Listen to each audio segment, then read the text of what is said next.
Selamat siang semuanya. Di sini saya Renata Fiani akan menjelaskan tentang materi 3 yaitu use case. Yang pertama itu sebelum melakukan registrasi mata kuliah, maka mahasiswa harus melakukan proses login terlebih dahulu. Dan setelah itu, maka mahasiswa akan masuk ke webnya dan dapat mengisi survei akademik.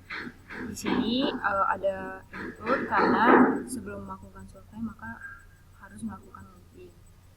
Setelah melakukan survei akademik, maka mahasiswa dapat melihat jadwal yang telah disediakan dan juga dapat melihat mata kuliah yang harus dipilih. Dan kemudian setelah itu maka mahasiswa mengirimkan atau mengajukan proses ACC ke dosen wali. Di sini ada include karena saling terkait antara satu dengan yang lain. Dan setelah itu maka mahasiswa dapat mengajukan pesan ke dosen wali. Di sini kenapa extend karena kegiatan ini bersifat tidak wajib atau tergantung dari mahasiswanya itu sendiri. Sekian dan terima kasih dari saya, akan dilanjutkan oleh teman saya, itu Ari Dharma. Ya, berikutnya akan dilanjutkan oleh saya Putu Ari Dharma. Jadi di sini saya akan menjelaskan alur yang dilaksanakan oleh dosen ketika mereka ingin memberikan asisi kepada rencana studi mata kuliah yang diajukan oleh mahasiswa. Pertama, dosen login ke dalam sistem, lalu mereka dapat melihat rencana studi mata kuliah yang diajukan oleh mahasiswa, lalu juga dapat mengecek pesan yang diberikan mahasiswa bahwa rencana studi mereka siap di ACC. Lalu dosen memberikan ACC rencana studinya. Lalu jika ada kendala pada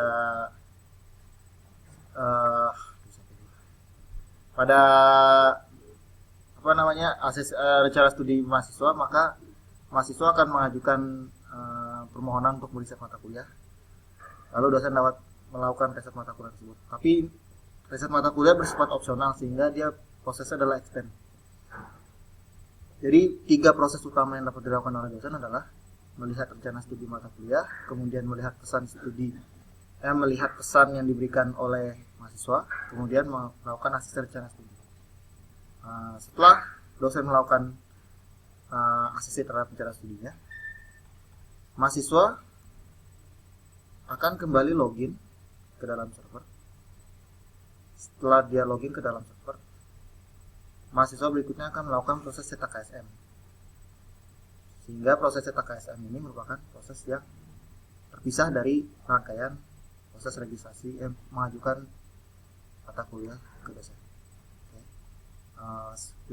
Berikutnya akan dilanjutkan oleh Fitri Rahmawati untuk menjelaskan mengenai analisis user form, use case. Sekian penjelasan dari saya mengenai use case diagramnya. Selanjutnya ke Assalamualaikum warahmatullahi wabarakatuh. Di sini saya akan melanjutkan tentang analisis use case tugas mandiri. Yang di sini terlihat diagram yang telah dibuat. Kemudian dari hasil diagram tersebut di form kami menganalisis use case-nya. Yang pertama itu ada proses use case login yang dilakukan oleh mahasiswa. Kemudian proses dia tidak termasuk dalam output ataupun input. Kemudian dari proses login ini nanti post conditionnya itu mahasiswa itu telah berhasil mengakses Igrasias dengan username-nya. Setelah itu ke proses nanti ada pengisian survei akademik. Diagram ini telah dijelaskan oleh teman saya dan yang juga jadi intinya use case form ini hanya menganalisis di bagian extend-nya, kemudian dari post condition-nya apa saja yang telah apa saja yang telah dilakukan setelah proses itu berlangsung. Kemudian dari alur peristiwanya, kemudian di sini ada yang berbeda, jadi yaitu di proses melihat jadwal. Proses melihat jadwal. Di sini melihat jadwal itu dilakukan oleh mahasiswa, dia tuh termasuk input, kemudian preconditionnya itu adalah survei akademik, terus alur peristiwanya itu login, mengisi survei dulu, setelah itu punya jadwal. Kalau yang memilih matkul itu preconditionnya itu jadi kita login, mengisi survei, terus abis itu mengisi matkul. Setelah itu kalau untuk proses pengajuan ACC dosen wali, di sini preconditionnya ada dua, yaitu setelah kita memilih jadwal dan memilih matkul, jadi baru kita bisa mengajukan proses ACC ke dosen wali.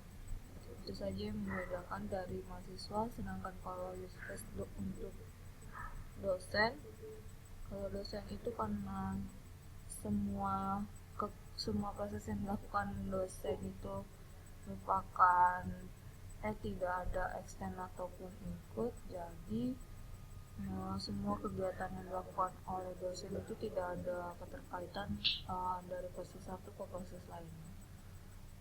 Kurang lebih itu penjelasan dari kelompok kami, kelompok 11, shift hari Rabu.